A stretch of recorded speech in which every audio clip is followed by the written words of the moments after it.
ગુજરાત, મહારાષ્ટ્ર, રાજસ્થાન, હરિયાણા રાજ્યોમાં Pulsar motorcycle ઉપર recce કરી દિવસની 100 થી વધુ ઘરફોડ ચોરીઓના ગુનાઓ કરનાર આંતરરાજ્ય રીઢા આરોપીને દબોચી વણ શોધાયેલ ઘરફોડ ચોરીના કુલ 24 ગુનાઓનો ભેદ ઉકેલતી સુરત જિલ્લા એલસીબી પોલીસને આંતરરાજ્ય ઘરફોડ ચોરી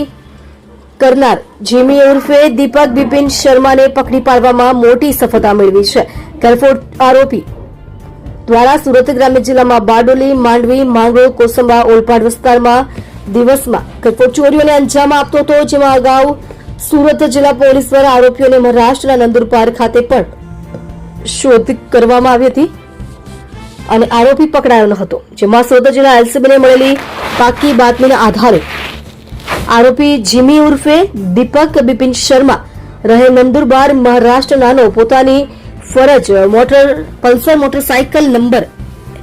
HR 36AV1129 લઈ જોખા વાવ રોડ ઉપરથી સુરત શહેર તરફ જનાર છે, જેને કાળા કલરનું હેલ્મેટ પહેરેલ છે અને ખભે મોટી બેગ લટકાવેલ છે. જે હકીકતના આધારે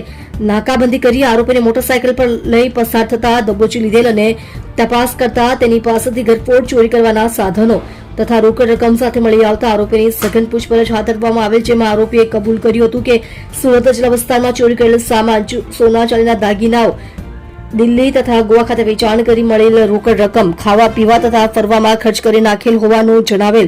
જેથી આરોપીને નામદાર કોર્ટમાંથી રિમાન્ડ મેળવી જિલ્લા એલસીબી તથા બારડોલી પોલીસની ટીમ રીઢા આરોપી જીમી ઉર્ફે દીપક બિપિન શર્માને સાથે રાખી